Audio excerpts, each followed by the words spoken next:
13 বসে পড়ল গাদরাদা মাটিতে।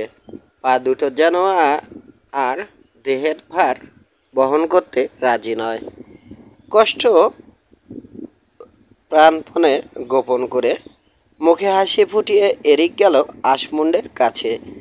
জড়িয়ে ধরে তাকে চুমো খেলো পুরোহিত। আবার তোমার সাথে দেখা হবে কি না জানি না, বলল সে। যদি না হয় গাদরাদাকে দেখো দেখো ভাববেন না, বলল এরিক। আমি যদি আর ফিরে না আসি, ইচ্ছের বিরুদ্ধে বিয়ে দেবেন না গাদরাদাকে। ভিয়নের উপর খুব একটা ভরসা করবেন না, বিশ্বস্ততা ওর ধাতেই নেই। আর গ্রোয়া থেকে সাবধান, নিজের জায়গায় অন্যকে সে কল্পনা করতে পারে না। এবার ধন্যবাদ জানাতে চাই আপনাকে, অনেকবার অনেক ভালো ভালো জিনিস দিয়েছেন আমাকে। বিদায় বিদায় পুত্র, বলল আসমুন্ড। এই মুহূর্তে তোমাকে আমার পুত্রই মনে হচ্ছে। ধীরে ধীরে এরিক গিয়ে জাহাজে উঠল। নোঙর তুলে নেওয়া হলো। দাঁড় পড়তে লাগলো ঝপাঝপ। জাহাজ এগিয়ে চলল ওয়েস্টম্যান দ্বীপপুঞ্জের দিকে। যতক্ষণ চোখ যায় চেয়ে চেয়ে দেখল গাদরাদা জাহাজটা। দৃষ্টিপথ থেকে উধাও হয়ে যেতে অন্ধকার হয়ে এলো যেন তার পৃথিবী। ওদিকে এরিকের ভাইকিং অভিযানের সময় শুনে পুত্র গিজারের সাথে পরামর্শ করতে বসল ওসপাকার ব্ল্যাকটুথ। পরামর্শ শেষে বড় বড় দুটো যুদ্ধজাহাজ প্রস্তুত করল ওসপাকার। এক একটায় উঠল 7 জন করে যোদ্ধা। তারপর রওনা দিল এরিকের মুখোমুখি হতে। সন্ধ্যার দিকে একটা প্রণালীতে ঢুকে পড়ল এরিকের জাহাজ। যথাশিগগির সম্ভব আবার মুক্ত সাগরে পড়ার জন্যে মাল্লাদের তাড়া দিল এরিক। হঠাৎ সে দেখতে পেল পথরোধ করে দাঁড়িয়ে রয়েছে দুটো যুদ্ধজাহাজ। ওই দেখো, আরও ভাইকিং, এরিক বলল স্কালাগ্রিমকে। জাহাজ দুটো ওসপাকার ব্ল্যাকটুথের, জবাব দিল স্কালাগ্রিম। দারকাক মার্কা ওই নিশান আমি ভালো করেই চিনি। মাল্লাদের উদ্দেশ্য করে এরিক বলল, দুটো যুদ্ধজাহাজ নিয়ে এসেছে ওসপাকার ব্ল্যাকটুথ, সুতরাং আমাদের সামনে এখন দুটো পথ খোলা আছে। হয় জাহাজের মুখ ঘুরিয়ে পালাবার চেষ্টা করা, নয়তো লড়াইয়ে ঝাঁপিয়ে পড়া। সঙ্গীগণ, তোমাদের কি মত? মেট হল বলল, মরার ইচ্ছে না থাকলে পালাবার চেষ্টা করাই ভালো। লড়াইয়ে প্রচুর ক্ষয়ক্ষতি হবে এরিক। কিন্তু মাল্লাদের একজন চিৎকার করে উঠল, এরিক, তোমার হোয়াইট ফায়ারের ঝলকানিতেই পালিয়েছিল ওসপাকারের 2 জন লোক, এবার আমাদের দেখে পালাবে ওর 2 জাহাজ। এবার চেঁচিয়ে উঠল অন্য মাল্লারাও, হ্যাঁ হ্যাঁ, ওসপাকার এ কথা যেন বলতে না পারে যে তার ভয়ে আমরা পালিয়েছি। মেয়েদের মতো কথা বলা বন্ধ করো হল। তাহলে দেখা যাচ্ছে হল ছাড়া আমরা সবাই একমত, বলল এরিক। এগিয়ে দেখি ওসপাকার আমাদের কি করতে পারে। চলো চলো, সমস্বরে ধ্বনিত হলো। এরিক আর স্কালাগ্রিম গিয়ে দাঁড়ালো জাহাজের অগ্রভাগে। এরিক লক্ষ্য করলো ওসপাকারের জাহাজ দুটো মোটা একটা শিকল দিয়ে বাঁধা। কালো শিরোনাস্ত্র পরে একটা জাহাজের একেবারে সামনে দাঁড়িয়ে রয়েছে বিশালদেহী এক লোক। কে তুমি? আমাদের পথ রোধ করে আছো? আমার নাম ওসপাকার ব্ল্যাকটুথ। কি চাও? এমন কিছু নয়, তোমাদের জীবন। 3 বার আমরা মুখোমুখি হয়েছি ওসপাকার, বলল এরিক, কিন্তু তেমন কিছু গৌরব তোমার বাড়েনি। দেখা যাক এবার ভাগ্য তোমাকে সহায়তা করে কি না। কতটা ছেড়েছে জনাব? ফোরন কাটল স্কালাগ্রিম। জবাবে ওসপাকার একটা বর্ষার ছুঁড়ে মারল এরিকের উদ্দেশ্যে। মাঝপথে বর্ষাটা ধরেই ফিরিয়ে দিল এরিক। ওসপাকারের পেছনে দাঁড়ানো একটা লোক ঢলে পড়ল মৃত্যুর কোলে। উপহারের পরিবর্তে উপহার। এরিক হাসল। দ্রুত এগিয়ে গেল তার জাহাজ, কিন্তু থমকে দাঁড়ালো শেকলে বাঁধা পেয়ে। এক হাতে ড্রাগনের মাথা আঁকড়ে ঝুঁকে পড়ল এরিক। হোয়াইট পাহাড়ের কয়েক কোপে 2 টুকরো হয়ে গেল শেকল। চমৎকার, চেঁচিয়ে উঠল স্কালাগ্রিম। গাদরাদা গিয়ে দাঁড়ালো 2 জাহাজের মাঝখানে। শুরু হয়ে গেল তুমুল লড়াই। আহত হয়ে মুমূর্ষ আত্মচিৎ আহত আর মুমূর্ষ আত্মচিৎকারে ভারী হয়ে উঠল বাতাস। এরিক আর স্কলাগ্রিম নেমে পড়ল রাভেন এ। ওসপাকার আছে এই জাহাজে। ঝলসে উঠল হোয়াইট ফায়ার। বিদ্যুৎ বেগে নেমে এলো কুঠার। ঢলে পড়ল কেউ মৃত্যুর কোলে, কেউ পঙ্গু হয়ে গেল সারা জীবনের জন্যে। হঠাৎ দেখা গেল বিরাট একটা ফুটোর সৃষ্টি হয়েছে রাভেনের গায়ে। পানি ঢুকছে সেদিক দিয়ে হুড়হুড় করে। গাদরাদায় ফিরে যাও সবাই, চেঁচালো এরিক। লাফিয়ে এরিকের লোকেরা আবার উঠে পড়ল গাদরাদায়। দেখতে দেখতে বেশ কিছু যোদ্ধাসহ সলিল সমাধি ঘটল রাভেনের। তবে কয়েকজন সাঙ্গপাঙ্গ সহ ওসপাকার ইতিমধ্যে নেমে দাঁড়িয়েছে প্রণালীর একপাশের দেয়ালের উপর। গাদরাদায় উঠবে নাকি ওসপাকার? এরিকের কণ্ঠে বিদ্রুপ। ওসপাকার চুপ করে রইল, কিন্তু অভিশাপ দিল গিজার। এরিকের খুব ইচ্ছে হলো ওসপাকারদের পিছু নেয়ার, কিন্তু আরেকটা যুদ্ধ জাহাজের কথা ভেবে আপাতত সে চিন্তা বাদ দিল।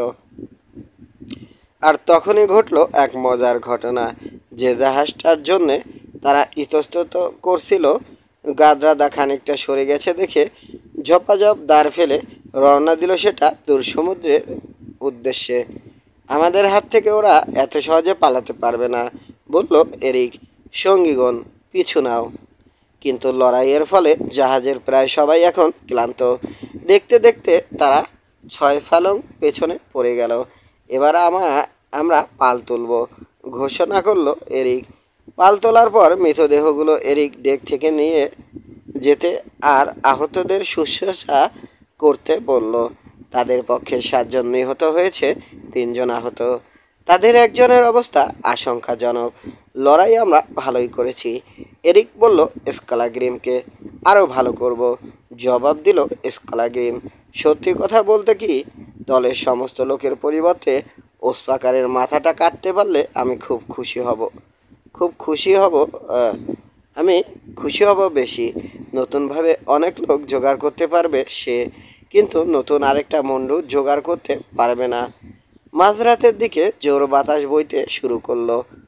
হল এসে এরিককে বলল, জাহাজ ডুবে যাওয়ার সম্ভাবনা দেখতে পাচ্ছি, পাল খাটো করে দেব?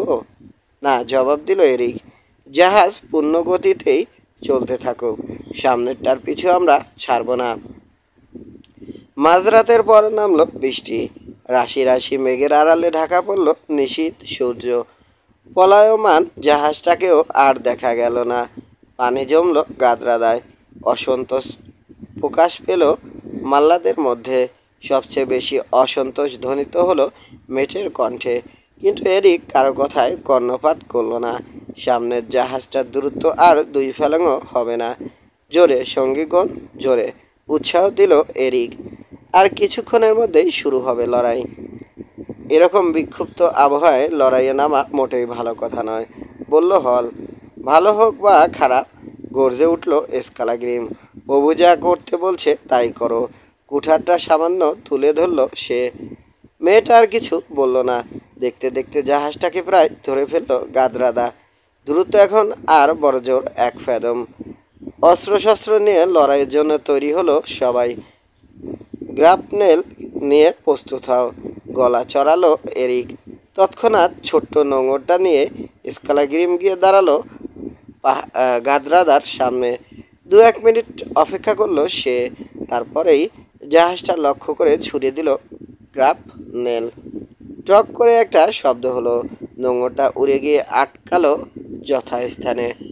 এখন আর জাহাজটা পালাতে পারবে না।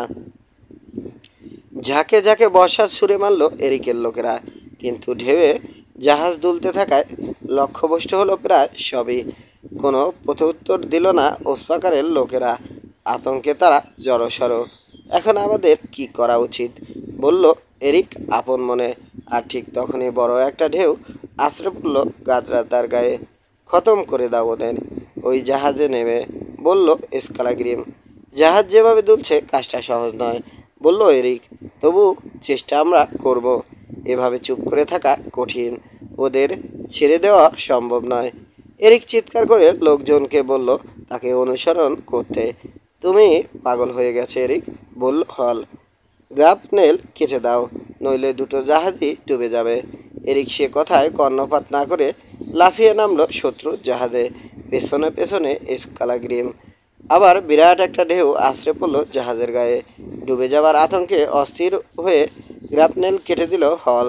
ভারমুক্ত হয়ে ঢেউয়ের মাথায় নাচতে নাচতে সামনে ছুটে গেল গাদরাদা। এরিক আর স্কালাগ্রিম আটকা পড়ল শত্রুর জাহাজে। ঘটনা খুবই অশুভ, বলল এরিক। গ্রাপনেল ছুটে গেছে। হ্যাঁ, জবাব দিল স্কালাগ্রিম। কেটে দিয়েছে ওই বেজন্মা হল।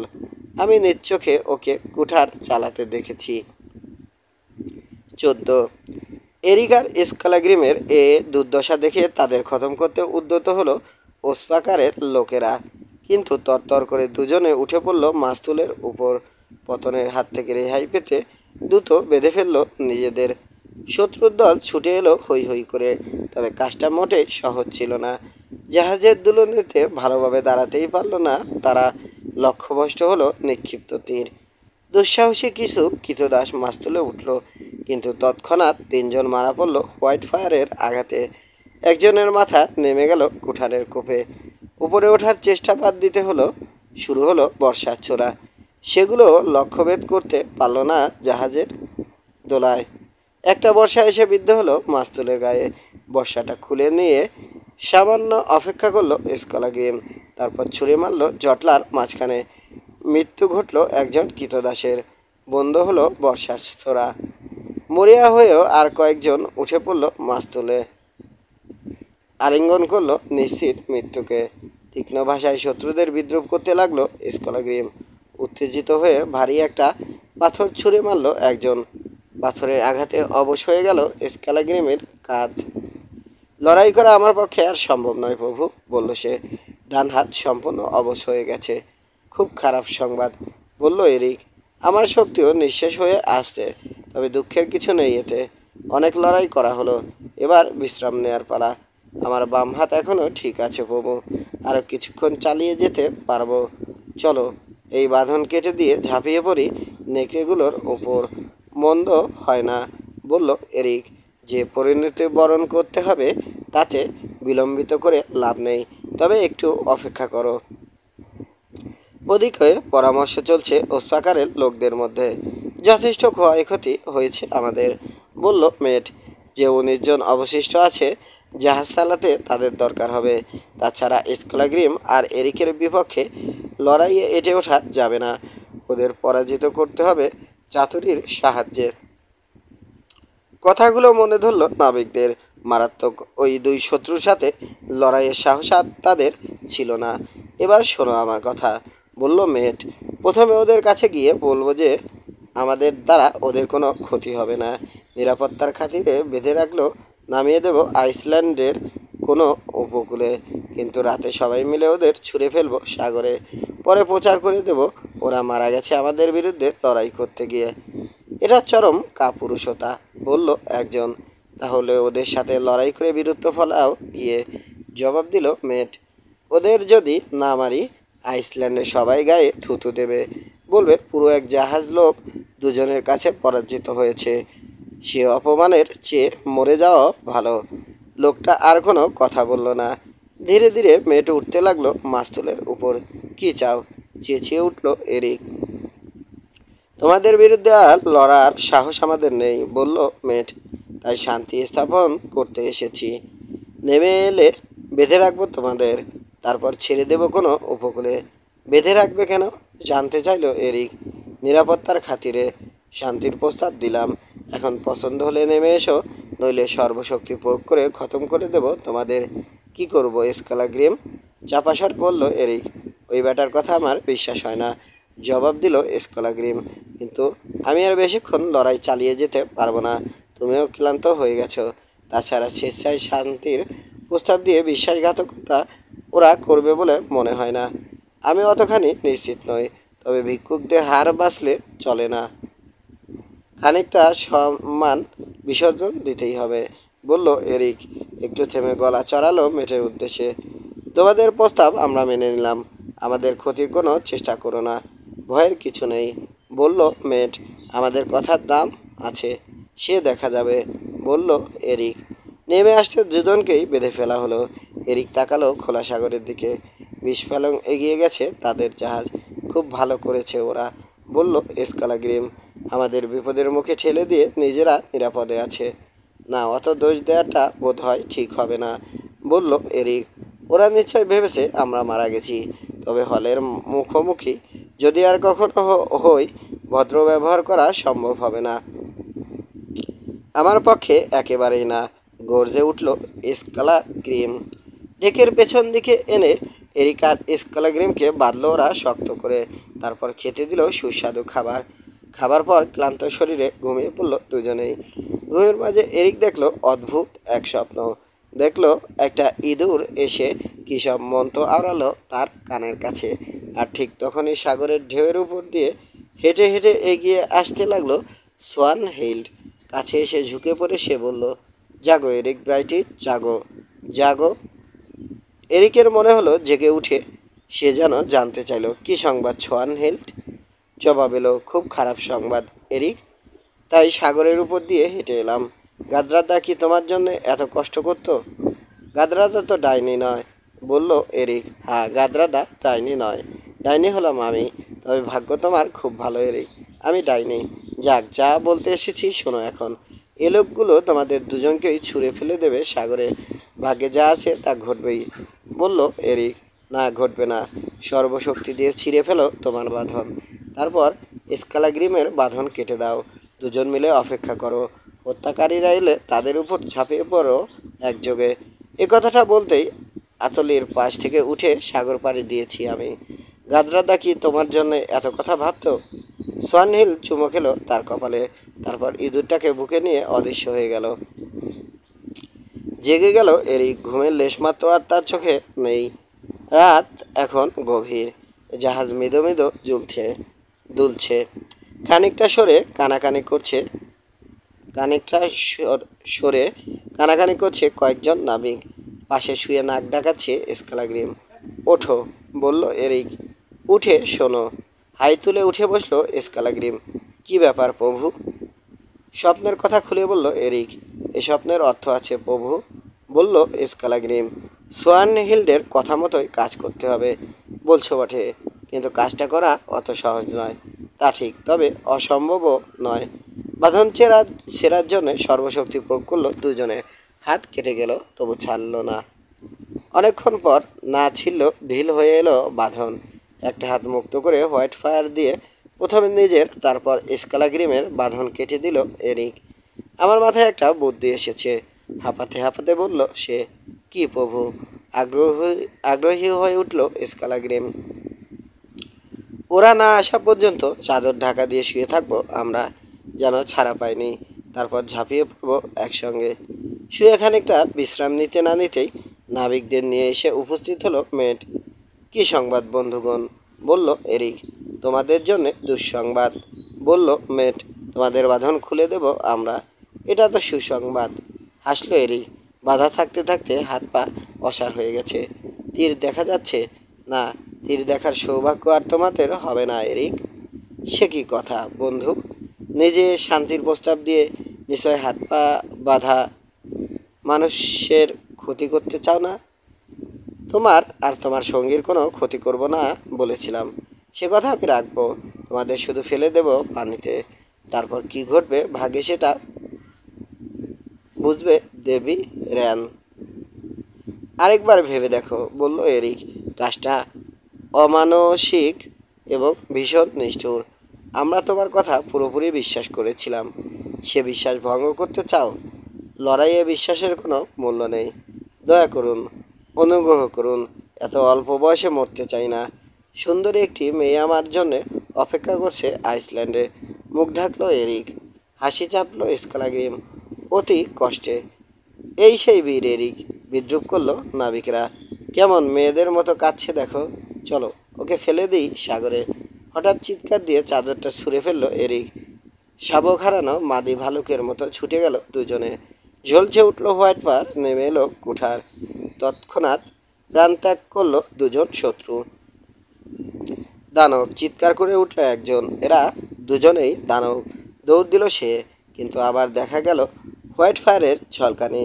লোকটা আর পালাতে পারল না। কিছুক্ষণ পর চারপাশে ছড়িয়ে রইল শুধু রাশি রাশি মৃতদেহ। সোয়ান হিল ডাইনি হলেও বুদ্ধিমতী, বলল এরিক। আমার যত ক্ষতি করুক সে, আজকের কথা চিরদিন মনে রাখবো। ডাকিনী বিদ্যা খুব সুবিধের জিনিস নয়। ভুরুর ঘাম মুছল স্কালাগ্রিম। আজ কাজে লাগলেও একদিন হয়তো এটাই কাজ করবে আমাদের বিরুদ্ধে। হাল ধরো, বলল এরিক। জাহাজ কাত হয়ে গেছে। একটু পরেই বেড়ে গেল বাতাসের বেগ। 3 দিন 3 রাত, তার কোনো পরিবর্তন হলো না। পালাক্রমে হাল ধরে রইল দুজনে। পাল খাটালো। খুব অল্পই সময় পেল খাওয়ার জন্যে। ঘুমবার একেবারেই নয়। চতুর্থ রাতে বিরাট এক ঢেউয়ের ধাক্কায় কেঁপে উঠল পুরো জাহাজ। পানি ঢোকার শব্দ পাচ্ছি, বলল স্কালাগ্রিম। সামান্য পরীক্ষা করতেই একটা ফুটো দেখতে পেল এরিক। জাহাজের তলায় মৃত লোকগুলোর পোশাক আর পাথর জায়গাটাতে গুঁজে দিল সে। আমাদের সময় ফুরিয়ে এসেছে। হতাশা ঝরল এরিকের কণ্ঠে। ভালোই হয়েছে, এ দখল আর সহ্য হয় না। কিন্তু ওটা কোন দ্বীপ? প্রভু, হাত বাড়ালো স্কালাগ্রিম সামনের দিকে। নিশ্চয় ফারেজ। আর 3 ঘন্টা টিকে থাকতে পারলে আমরা তীরে গিয়ে মরতে পারবো। এ জাহাজ আর টিকবে না। তবে এখনও আমরা রক্ষা পেতে পারি যদি নৌকাটা আসতে থাকে। জাহাজটার হাফ ডেকে অক্ষতই পাওয়া গেল নৌকাটাকে। ধরাধরি করে দুজনে সেটা নামিয়ে দিল পানিতে। একটু দেরি করো প্রভু, এরিক নৌকায় নামার পর উপর থেকে বলল স্কালাগ্রিম। একটু দেরি করো প্রভু, এরিক নৌকায় নামার পর উপর থেকে বলল স্কালাগ্রিম। কিছু জিনিস সঙ্গে নেই। তাড়াতাড়ি এসো গর্দভ কোথাকার, চেঁচিয়ে উঠল এরিক। ডুবে যাচ্ছে জাহাজ। তার কথা শেষ হতে না হতেই কেবিন থেকে বেরিয়ে এলো স্কালাগ্রিম। 2 হাত তরবারি ঢাল আর মৃতদের সোনার আংটিতে ভর্তি। সব ফেলে দিয়ে এখনই নেমে এসো, বলল এরিক। তাড়াহুড়ো করার প্রয়োজন নেই প্রভু, জবাব দিল স্কালাগ্রিম। জিনিসগুলো একে একে নামিয়ে দেওয়ার পর নৌকায় উঠল সে। সর্বশক্তি দিয়ে দাঁড় টানতে লাগলো এরিক। 5 ফাদম মতো সরে যেতেই বিরাট একটা আলোড়ন তুলে ডুবে গেল জাহাজটা। পানির ধাক্কায় বন বন করে ঘুরতে লাগলো নৌকাটা। এক মুহূর্তের জন্য এরিক বুঝতে পারল না পানির উপরে আছে তারা নাকি তলিয়ে গেছে। বেশ কিছুক্ষণ পর ধীরে ধীরে মাথা তুলল ছোট্ট নৌকাটা। লোভ অনেকের ধ্বংসের কারণ হয়েছে, স্কালাগ্রিম বলল সে। আজ বড় বেঁচে গেলাম আমরা। অত সুন্দর জিনিসগুলো ছাড়তে মন চাইছিল না প্রভু, জবাব দিল স্কালাগ্রিম। এখন দেখো সব শুদ্ধ কেমন নিরাপদ। আমরা খুব ক্লান্ত হয়ে পড়ায় বিশ্রাম নিয়ে নিয়ে নৌকা চালালো তারা। তীরের কাছাকাছি আসতে দেখলো নোঙর করা রয়েছে বড় একটা যুদ্ধ জাহাজ। আরও খানিকটা দাঁড় বেয়ে মুখ খুলল এরিক। জাহাজটা দেখে কি মনে হচ্ছে? ল্যাম্বোস্টেইল মনে হচ্ছে প্রভু। জাহাজটা যেন অনেকটা আমাদের গাদ্রাদার মতো দেখতে। আমারও তাই মনে হচ্ছে। যদি তাই হয় আমাদের জানা জন্যে সেটা খুব সৌভাগ্যের ব্যাপার হবে। আরেকটু এগোতে পাহাড়ের আড়াল থেকে উঁকি দিল প্রথম সূর্যের আলো। আর কোনো সন্দেহ নেই, ওটা তাদেরই যুদ্ধজাহাজ। অদ্ভুত ঘটনা, বলল এরিক। হ্যাঁ প্রভু, অদ্ভুত এবং আনন্দের। দেখা হবে হলের সাথে। ভয়ঙ্কর এক টুকরো হাসি ফুটে উঠল বেয়ারসার্কের মুখে। হলের কোনো ক্ষতি করতে পারবে না, বলল এরিক। কাজ করতে হবে আমার কথা মতো। বেশ, বলল স্কালাগ্রিম। কিন্তু আমার ইচ্ছে ততক্ষণ পর্যন্ত হলকে মাস্তুলে ঝুলিয়ে রাখা, যতক্ষণ না ওর কঙ্কালে এসে বাসা বাঁধে সামুদ্রিক পাখিরা। নৌকা এসে ভিড়ল জাহাজের গায়ে। স্কালাগ্রিম চেঁচাতে যেতেই বাধা দিল এরিক। হয় ওরা সবাই মারা গেছে, তোমার ডাকার ওদের জাগাতে পারবে না, নয়তো ঘুমিয়ে আছে। জাগবে আপনা আপনি। নৌকাটা বেঁধে তার চেয়ে বরং উপরে গিয়ে নিজের চোখেই দেখি। যথাসম্ভব নিঃশব্দে উঠে এলো তারা ডেকের উপর।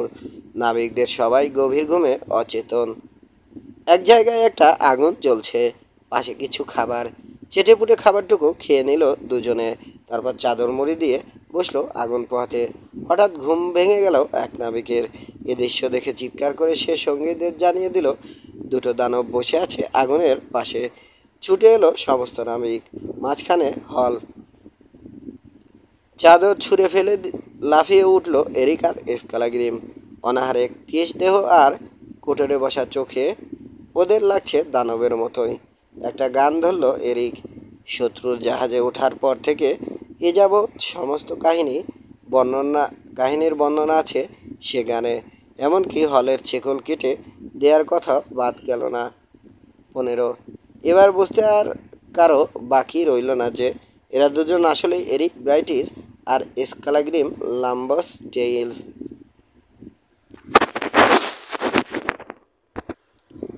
15। আসলেই শেকল কেটেছে হল, জানতে চাইল একজন নাবিক। মিথ্যে কথা, সাহস সঞ্চয় করে বলল হল। শেকল ছিঁড়ে গেছে দু জাহাজের টানে। সাগরে ভীষণ ঢেউ থাকায় পরে আর সে শিকল জোড়া লাগানো যায়নি। মিথ্যে তুই বলছিস, গর্জে উঠল স্কালাগ্রিম। আমি নিজের চোখে তোকে শিকল কাটতে দেখেছি। যদি আমার উপরে থাকতো বিচারের ভার, ওই শেকল দিয়েই তোকে ঝুলিয়ে রাখতাম মাস্তুলে। গাংচিলদের দল খুবলে খেত তোর কাপুরুষ হৃৎপিণ্ড। আতঙ্কে হলের হাঁটু এবার কাঁপতে লাগলো থরথর করে। হ্যাঁ, শেকল কেটেছি আমি, স্বীকার করলো সে। কিন্তু না কাটলে ডুবে যেত জাহাজ, সেই সঙ্গে আমরা সবাই। কথা ছিল হল, দীর্ঘ কণ্ঠে বলল এরিক। বাঁচলে আমরা একসাথে বাঁচবো, মরলেও একসাথে। দয়া দেখাতে তো বলা হয়নি তোমাকে বন্ধুগণ। এই দয়ার জন্যে ওর কি প্রাপ্য? মৃত্যু ধ্বনিত হলো সমস্বরে। শুনলে হল, বলল এরিক, তবু করুণা করতে চাই তোমাকে। দূর হয়ে যাও এখান থেকে। ঘৃণা ওই মুখ আর ঘৃণ্য ওই মুখ আর দেখিও না কখনো। চলে যাও, বিদায় হও আমি সিদ্ধান্ত বদলাবার আগেই। সুরসুর করে নৌকাটা নিয়ে কেটে পড়ল হল। ওই বেজিটাকে ছেড়ে দেয়া ভালো হলো না প্রভু, বলল স্কালাগ্রিম। সুযোগ পেলে ও কিন্তু তোমাকে কামড় দিতে ছাড়বে না। ভালো হোক বা মন্দ, চলে গেছে সে, বলল এরিক। এখন আমার প্রয়োজন ঘুম, শুধু ঘুম। 3 দিন 3 রাত পরে পরে ঘুমোলো এরিক আর স্কালাগ্রিম। তারপরে উঠল ঝরঝরে শরীর নিয়ে। এরিককে স্বাগত জানালো দ্বীপের আর্ল। বিরাট একটা ভোজের আয়োজন করলো তার সম্মানে। স্কালাগ্রিম মাতাল হয়ে ছুটোছুটি করতে লাগলো, চিৎকার করে গালাগালি দিল হলের নাম ধরে। ভীষণ রেগে গেল এরিক। তার সাথে কথা বলল না বেশ কিছুদিন, কিন্তু ছায়ার মতো পিছে পিছে ঘুরতে লাগলো স্কালাগ্রিম। উপায়ান্তর না দেখে ক্ষমা চাইল শেষমেশ।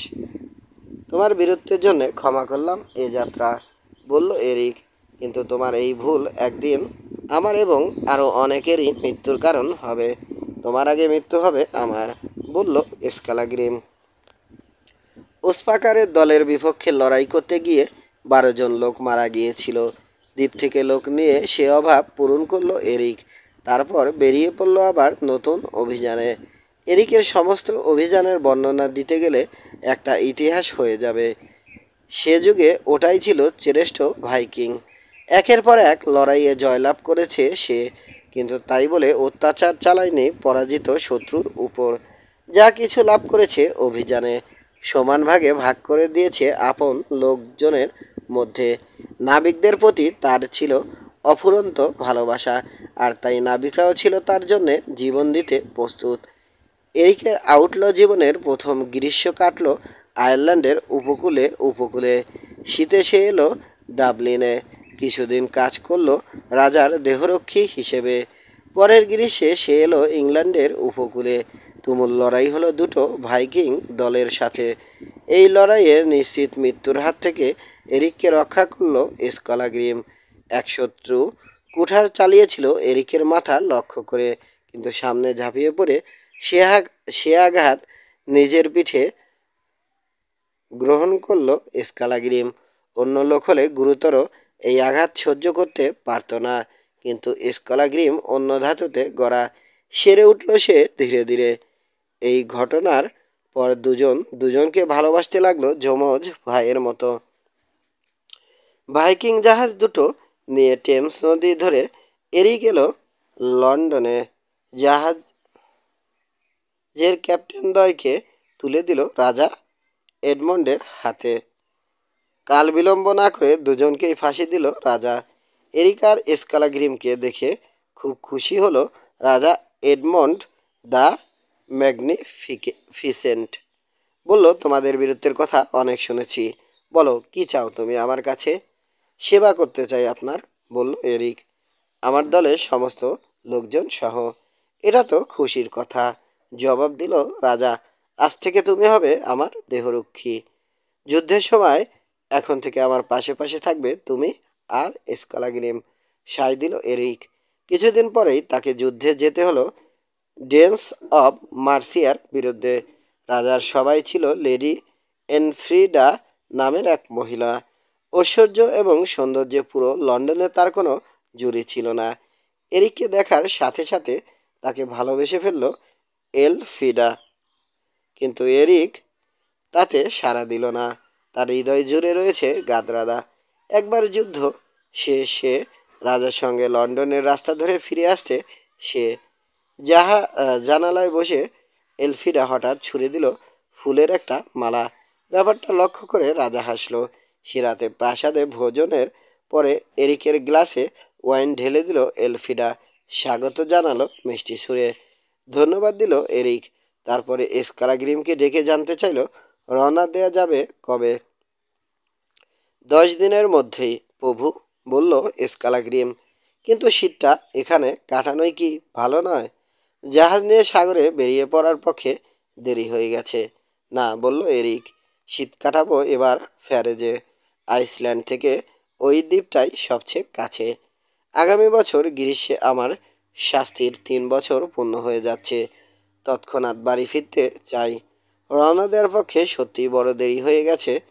বসন্তকালে আমরা বেরিয়ে পড়তে পারি আইসল্যান্ডের উদ্দেশ্যে। আমি এখনই রওনা দেব, ব্যাস। বুঝতে পারছি একটা মেয়ের জন্যে তুমি চলে যেতে চাইছো এখান থেকে, বলল স্কালাগ্রিম। ফ্যারেজে পৌঁছতে হলে যেতে হবে অর্কনের পাশ দিয়ে। আর সেখানে যে মেয়েটি বাস করে, লেডি এলফিডা, তার তুলনায় নিতান্তই নিরীহ। যা হয় হবে, আমি চলবো আমার ইচ্ছে মতো, জেদি কণ্ঠে বলল এরিক। বেশ, তোমার আর রাজার যা ইচ্ছে, জবাব দিল স্কালাগ্রিম। পরদিন সকালে এরিক গেল রাজার কাছে। কি চাও ব্রাইটিস? জানতে চাইল রাজা। তোমাকে না দেওয়ার মতো কিছুই নেই আমার। এমন কিছু চাই না, বলল এরিক। এবার বিদায় দিন আমাকে, বাড়ি যেতে চাই। এরিক, আমি কি তোমার সঙ্গে ভালো ব্যবহার করিনি? এমন ব্যবহার আমার সঙ্গে আর কেউই করেনি। তাহলে যেতে চাচ্ছ কেন? আমি তো অনেক সম্মানে ভূষিত করতে চাই তোমাকে। সম্ভ্রান্ত বংশের সুন্দরী একটি মেয়ে আছে আমার সভায়। অনেক ধন সম্পদ আছে তার, ভবিষ্যতে আরও হবে। তুমি কি সেসব গ্রহণ করে ইংল্যান্ডকেই নিজের দেশ ভাবতে পারো না? আইসল্যান্ড ছাড়া আর কোনোটাকেই আমি নিজের দেশ ভাবি না, বলল এরিক। এবারে রেগে গিয়ে তাকে বিদায় হতে বলল রাজা। অভিবাদন জানিয়ে চলে এলো এরিক। 2 দিন পর প্রাসাদ সংলগ্ন বাগানে বেড়াতে বেড়াতে দেখা হয়ে গেল এরিকের লেডি এলফিডার সাথে। একগুচ্ছ সাদা ফুল তার হাতে। সুন্দর মুখটি সেই ফুলের মতোই বিষণ্ণ। শুভেচ্ছা জানালো এরিক। নরম স্বরে এলফিডা জানতে চাইল, শুনলাম ইংল্যান্ড থেকে চলে যাচ্ছ তুমি? ঠিকই শুনেছ, জবাব দিল এরিক। তার দিকে তাকিয়ে থাকতে থাকতে 2 চোখ বেয়ে পানি গড়ালো এলফিডার। কেন যাবে? ফুপিয়ে উঠল সে। তুষার আর বরফে ভরা ঘৃণিত সেই দেশে। ইংল্যান্ড কি তোমার ভালো লাগছে না? আইসল্যান্ড ছাড়া আর কোনো দেশই যে আপন মনে হয় না। তাছাড়া আমার মা অপেক্ষা করছে সেখানে। মা অপেক্ষা করছে, তাই না এরিক? গাদরা দাদা ফেয়ারও কি অপেক্ষা করছে না তোমার জন্যে? হ্যাঁ, আইসল্যান্ডে ওই নামে একটি মেয়ে আছে বটে। জানি, সব জানি আমি। চোখের পানি মুছল এলফিডা। এরিক, গাদরাদার প্রতি তুমি বিশ্বস্ত থাকতে চাইছো, কিন্তু ও তোমার জন্য কোনো সৌভাগ্য বয়ে আনবে না। যে সৌভাগ্য তোমার জন্য অপেক্ষা করছে ইংল্যান্ডে, তাকে অবহেলা করো না। জীবনের সব কিছু মানুষের ইচ্ছে মতো ঘটে না, জবাব দিল এরিক। এই জীবনে কি খুব বড়? সুতরাং স্বল্পমেয়াদী এই জীবনে অপরিচিতের চেয়ে পরিচিতের পাশে থাকাই ভালো। তোমার বোকামির মধ্যেও বোধ হয় কিছু জ্ঞানের ব্যাপার আছে, বলল লেডি এলফিডা। তবু স্মরণ করিয়ে দিচ্ছি, আইসল্যান্ড তোমার জন্য শুধু দুর্ভাগ্যই বয়ে আনবে। হয়তো, বলল এরিক। জীবনটাই ঝোড়ো আমার, কিন্তু ঝড় দেখে ভয় পেলে তো চলবে না।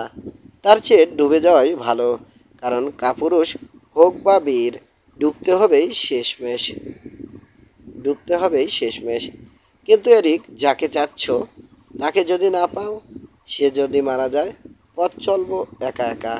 আর যদি সে বেছে বেছে নেয় অন্য কাউকে, ফিরে আসবো তাহলে তোমার কাছে। অপলক তাকিয়ে রইল লেডি এলফিডা। বিদায় এরিক, বলল সে। হয়তো তোমার সাথে আবার কথা হবে এই বাগানে, হয়তো হবে না। তাই বিদায়। দিন আসে দিন যায়, শীতে দেশান্তরী হয় সোয়ালো পাখি, বসন্তে কিচিরমিচির করে করে জানালার ধারে। বিশাল এই পৃথিবীতে অনেক ঘর আছে সোয়ালোর, কিন্তু পরিত্যক্তের বুঝি কোনো জায়গা নেই। তার জন্য রয়েছে শুধুই যন্ত্রণা। ফিরে চলে গেল এলফিডা। শোনা যায় পরে লেডি এলফিডা হয়েছিল প্রভূত প্রভূত ধন সম্পদের অধিকারিণী। এরিকের নাম অনুসারে তৈরি করেছিল বিরাট এক গির্জা। অনেক গণ্যমান্য ব্যক্তি তাকে দিয়েছিল বিয়ের প্রস্তাব, সে রাজি হয়নি। 16। যাত্রার আগে এরিক গেল রাজার কাছে, কিন্তু এমনই রেগে গিয়েছিল এডমন্ড যে দেখাই করলো না তার সাথে। বিষণ্ণ মনে এরিক ফিরে এলো জাহাজে। মাল্লারা দাঁড় বাওয়া শুরু করবে এমন সময় মূল্যবান সব উপহার সহ উপস্থিত হলো রাজা। রেগে আমি গিয়েছিলাম সত্যি, বলল এডমন্ড, কিন্তু তোমাকে বিদায় জানাতে না এসে পারলাম না। যদি আইসল্যান্ডে কোনো অসুবিধা হয় চলে এসো আমার কাছে, আসবো, কথা দিলাম, বলল এরিক। উপহারগুলো তার হাতে তুলে দিল রাজা। স্কালা গ্রিমকেও দান করলো কালো রঙের চমৎকার একটা শিরনাস্ত্র। রাজার কাছে বিদায় নিয়ে যাত্রা শুরু করলো এরিক। ভালোভাবেই কাটলো 5টা দিন, কিন্তু পঞ্চম রাতে আকাশে উঠল রক্তবর্ণ চাঁদ। সাগর হয়ে পড়ল সম্পূর্ণ শান্ত। ওই দেখো প্রভু, ঝড়ের প্রদীপ, আঙুল তুলল স্কালাগ্রিম চাঁদের দিকে। ঝড় আসছে, আসো কি আগে। বিরক্ত হলো এরিক। দ্বারকাকের মতো বড় বেশি কাকা করো তুমি। দ্বারকাক কিন্তু চেঁচায় প্রভু। খারাপ আবহাওয়া দেখলে। স্কালাগ্রিমের কথা শেষ হতে না হতেই দক্ষিণ পূব থেকে ধেয়ে এলো একটা ঝড়। সারা রাত এবং সারা দিন ধরে বাতাস বইল একই তালে। নাবিকদের দুর্দশার সীমা রইল না। ঝড়ের চতুর্থ রাত। হাল ধরে আছে এরিক, পাশে স্কালাগ্রিম। অনাহারে অনিদ্রায় আর ক্লান্তিতে তাদের দেখাচ্ছে ঠিক ভূতের মতো। নাবিকদের সবাই শুয়ে শুয়ে অপেক্ষা করছে মৃত্যুর। জাহাজের অর্ধেক পানিতে বোঝায়, কিন্তু ছেঁচে ফেলার শক্তিটুকু অবশিষ্ট নেই কারো। জাহাজ খুব দুলছে প্রভু, চিৎকার করে বলল স্কালাগ্রিম। পানি জমছে দ্রুত, ছেঁচতে পারবে না কেউ। জানতে চাইল এরিক। না, সবাই মৃত্যুর প্রতীক্ষা করছে। আর বেশিক্ষণ করতে হবে না। আমার সম্বন্ধে কি বলছে ওরা? কিছুই না। আমার জেদি সব কিছুর মূলে। ঘুমিয়ে উঠল এরিক। নিজের প্রতি অবহেলা রয়েছে আমার, কিন্তু সে অবহেলা এতগুলো মানুষকে মৃত্যুর মুখে ঠেলে দিতে পারে না। দুঃখ করো না প্রভু, বলল স্কালাগ্রিম। এটাই জগতের নিয়ম। তাছাড়া ডুবে মরার চেয়েও অনেক খারাপ জিনিস আছে এখানে। শোনো, কানে যেন আসছে ব্রেকারের শব্দ। হাত তুলল সে বাম দিকে। হ্যাঁ, নিশ্চয়ই ওগুলো ব্রেকার, বলল এরিক। অন্তিম ক্ষণ নিকটবর্তী হচ্ছে। কিন্তু ডানে, ওটা কি দ্বীপ নাকি মেঘ? দ্বীপ। শক্ত করে হাল ধরে রাখো, জাহাজ এখনও রক্ষা পেতে পারে। বাতাস পড়তে শুরু করেছে, ঢেউও কমে যাচ্ছে। ওই দেখো, এসে গেছে কুয়াশা আর বৃষ্টি। হাত বাড়ালো এরিক সামনের দিকে। ঘন মেঘ ঢেকে ফেলেছে চাঁদের মুখ। কিছুক্ষণ লক্ষ্য করে স্কালাগ্রিম বলল, মনে হচ্ছে এর পেছনে যেন জাদু আছে প্রভু। কুয়াশাকে কখনো যেতে দেখেছো বাতাসের প্রতিকূলে? না, কখনো দেখিনি, বলল এরিক। আর প্রায় সাথে সাথে নিভে গেল চাঁদের বাতি। মাঝরাত। আপন কক্ষে বসে সোয়ানহিল্ড একদৃষ্টে তাকিয়ে রয়েছে সাগরের দিকে। গাঢ় অন্ধকার পুরো কক্ষে। ধীরে ধীরে পেছন ফিরে ফিসফিস করে উঠল সোয়ানহিল। এসেছিস? মন্তব্যে তিনবার আমি ডেকেছি তোকে। এসেছিস ব্যাগ? এসেছি। পিতৃহীনা সোয়ানহিল, ডাইনিমার ডাইনি সন্তান। এই তো আমি। বল কি চাও, বলো কি চাও। ভেসে এলো অদ্ভুত একটি কণ্ঠ, যার অনেকটা সাদৃশ্য রয়েছে মুমূর্ষ শিশুর সঙ্গে। সামান্য কেঁপে উঠল সোয়ানহিল্ড। চোখ জোড়া জ্বলতে লাগলো শিকারী বিড়ালের মতো। আগে দেখা দে, বলল সে। দেখে যেন বিদ্রুপ করো না। আবার ভেসে এলো অদ্ভুত সেই কণ্ঠ। কারণ আমি গড়ে উঠেছি তোমার কল্পনা অনুসারে। যে শুভ তার কাছে আমি দিনের মতোই সুন্দর, আর অশুভের কাছে কুৎসিত। তার হৃদয়ের মতোই। আমাকে ডেকেছ ব্যাং বলে। দেখো, এসেছি আমি ব্যাং হয়েই। অন্ধকারে জ্বলে উঠল আলোর একটা বৃত্ত। সোয়ানহিল দেখল মাঝখানে বসে রয়েছে ফুটকিওয়ালা এক প্রকাণ্ড ব্যাং। পিঠের উপর বসানো কুৎসিত একটা বৃদ্ধার মুখ। সাদা চুল ঝুলছে দুপাশে। কালো কুচকুচে দাঁত, চোখ জোড়া রক্তলাল চোখ, চামড়া মৃতের মতো ফ্যাকাশে। ভয়াবহ এক হাসি হাসলো জিনিসটা। বলল, গাদ্রাদাকে ধাক্কা দিয়ে ফেলে দেওয়ার আগে তুমি আমাকে ডেকেছিলে দূষণ নেকড়ে বলে। নেকড়ে হয়েই দেখা দিয়েছিলাম আমি। ব্রাইটিসকে ওসপাকারের লোকের হাত থেকে রক্ষা করার সময় ডেকেছিলে ইঁদুর বলে। ইঁদুর হয়েই দেখা দিয়েছিলাম। আর এবার ডাকলে ব্যাং বলে। সেভাবেই দেখা দিলাম। যাক, যা চাওয়ার তাড়াতাড়ি চাও, তারপর আমি চাইবো আমার মূল্য। বলো। আরও সুন্দরী মেয়েরা আছে আমার অপেক্ষায়। বিভৎস তোর চেহারা। চোখে হাত চাপা দিল সোয়ানহিল। ওভাবে বলো না মেয়ে, ওভাবে বলো না। চেয়ে দেখো আমার মুখের দিকে, চিনতে পারছো? এ মুখ আমি ঋণ নিয়েছি তোমার মৃতমা গ্রোয়ার কাছ থেকে। একদিন আমি তোমার চেয়েও সুন্দরী ছিলাম সোয়ানহিল্ড। এখন হয়েছি বিভৎস। ঠিক তেমনই এখন সুন্দরী থাকলেও আমার চেয়েও একসময় বিভৎস হবে তুমি।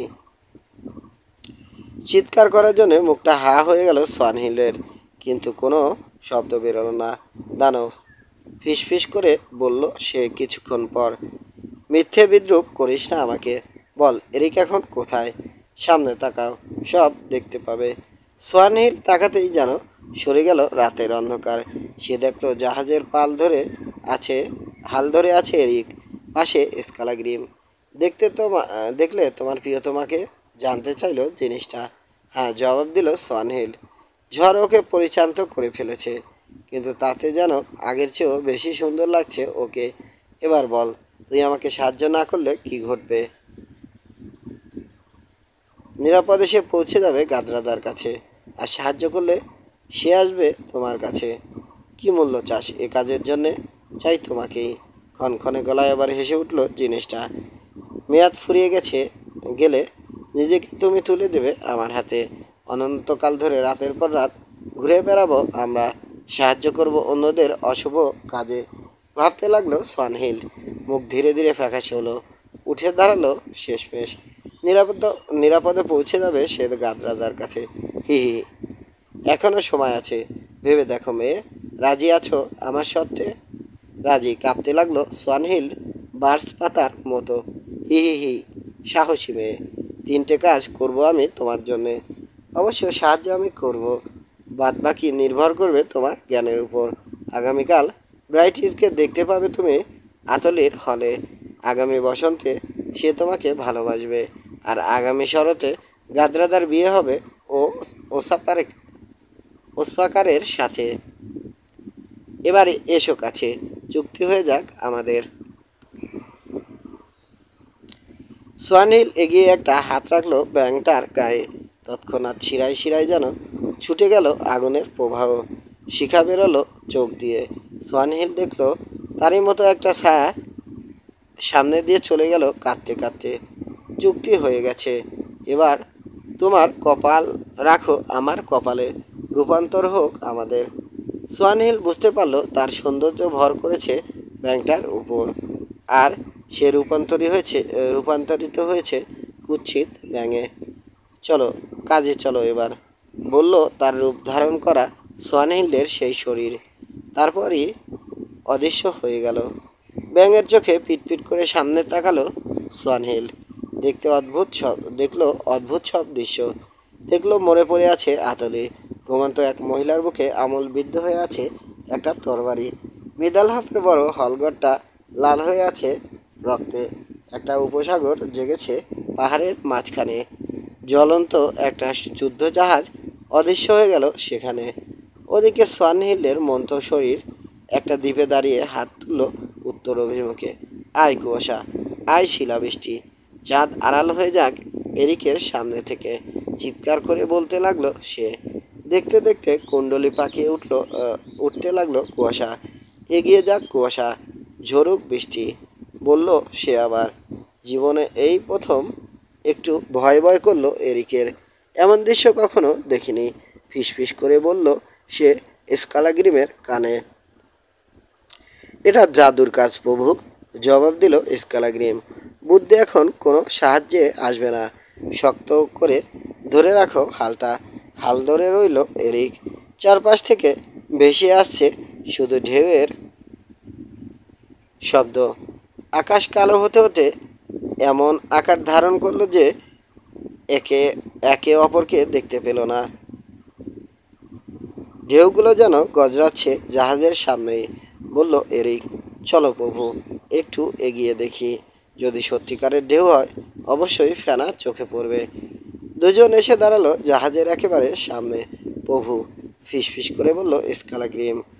পানির উপরে ওটা কি দেখতে পাচ্ছ? হ্যাঁ, বলল এরিক। মেয়ের মতো একটা মূর্তি যেন হেঁটে আসছে পানির উপর দিয়ে। কি বলেছ? ঠিক বলেছ প্রভু। কাছে আসছে মূর্তিটা। ঢোক গিলল এরিক। কি দ্রুত আসছে দেখো। আরে, এটা যে সোয়ানহিল্ডের মতো। হ্যাঁ, সোয়ানহিল্ড রে, বলল স্কালাগ্রিম।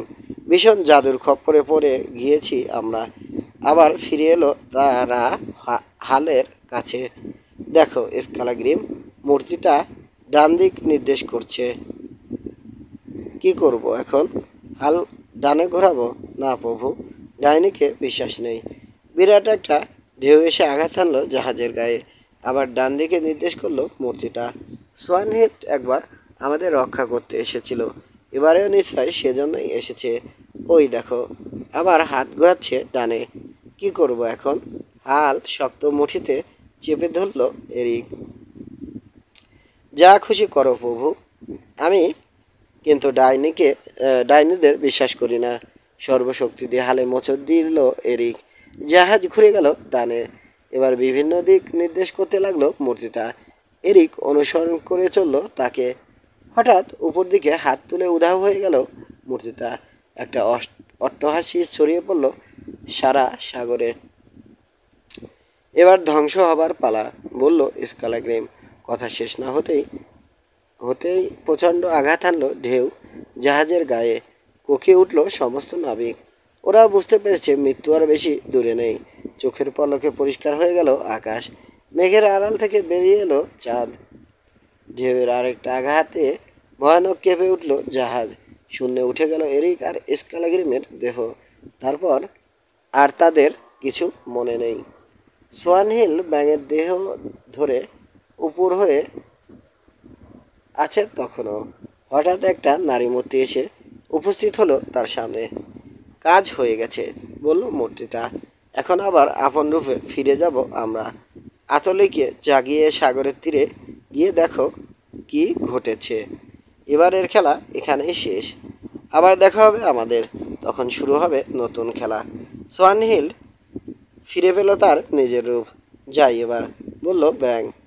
একবার নেকড়ে, একবার ইঁদুর, আর এবার ব্যাঙ বলে ডেকেছ আমাকে। দেখা যাক এরপর কি নামে ডাকো। তার আগে পর্যন্ত বিদায়। ধীরে ধীরে মিলিয়ে গেল বিভৎস সেই জিনিসটা। সাথে সাথে নেমে এলো গাঢ় নৈশব্দ। 17। ব্রাইটিশ জাহাজ নিয়ে রওনা দেওয়ার পর খুব মনমরা হয়ে কিছুদিন ঘুরে বেড়ালো গাদরাদা। তারপর আসতে লাগলো খবর ওসপাকারের দুটো যুদ্ধ জাহাজের বিরুদ্ধে তার লড়াই, একটা ডুবে যাওয়া। এসব খবর কানে এলো গাদরাদার। কিন্তু এরিকের সম্বন্ধে কিছু জানতে পারলো না। সবাই বলা বলি করতে লাগলো এরিক মারা গেছে, কিন্তু গাদ্রাদা সে কথা বিশ্বাস করলো না। আসমুন্ডু জানতে চাইলো তার অবিশ্বাসের কারণ।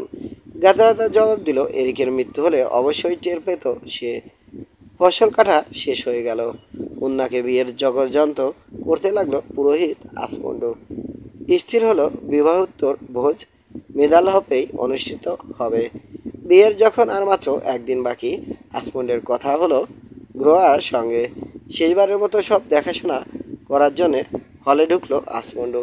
পেছন থেকে এসে কাঁধে হাত রাখলো গ্রোয়া। কিছু ভাবছো প্রভু? হ্যাঁ গ্রোয়া, জবাব দিল আসমুন্ডু।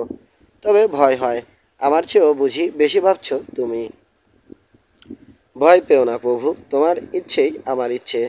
গ্রোয়া, সত্যি করে বলো তো, উন্না আমার স্ত্রী হয়ে আসার পরেও কি তুমি মিধালহপে থাকতে চাও? যদি উন্নার আপত্তি না থাকে, জীবনের শেষ দিন পর্যন্ত তোমার সেবা করে যেতে চাই প্রভু। ওর আপত্তি নেই। চলে গেল আসমুন্ডু। গ্রোয়া কিন্তু গেল না। ধীরে ধীরে তার মুখে ফুটে উঠল অত্যন্ত কুটিল একটা হাসি। দাঁতে দাঁত চেপে বলল, যতক্ষণ মাথায় বুদ্ধি আছে আর জাদুর আছে শক্তি, আসমুন্ডের পাশে শোয়ার ভাগ্য উন্নার হবে না। মাঝরাতে সবাই ঘুমিয়ে গেলে কালো রোপ পরে একটা ঝুড়ি হাতে চুপি চুপি বাড়ি থেকে বেরিয়ে এলো গ্রোয়া। কুয়াশাচ্ছন্ন জলাশয়ে গিয়ে তুলতে লাগলো ক্ষতিকর সব গাছগাছরা। ঝুড়ি ভর্তি হয়ে যাওয়ার পর এসে উপস্থিত হলো একটা গিরিখাতে। সেখানে একটা অগ্নিকুণ্ডের পাশে লোহার একটা পাত্র হাতে অপেক্ষা করছিল কোল। সব তৈরি? জানতে চাইলো গ্রোয়া। হ্যাঁ, জবাব দিল সে, কিন্তু কাজটা আমার মোটেই ভালো লাগছে না। এসব দিয়ে তুমি কি তৈরি করবে? আসমুন্ডের জন্য একটা ভালোবাসা বৃদ্ধির আরোপ। সে নিজেই আমাকে তৈরি করতে বলেছে।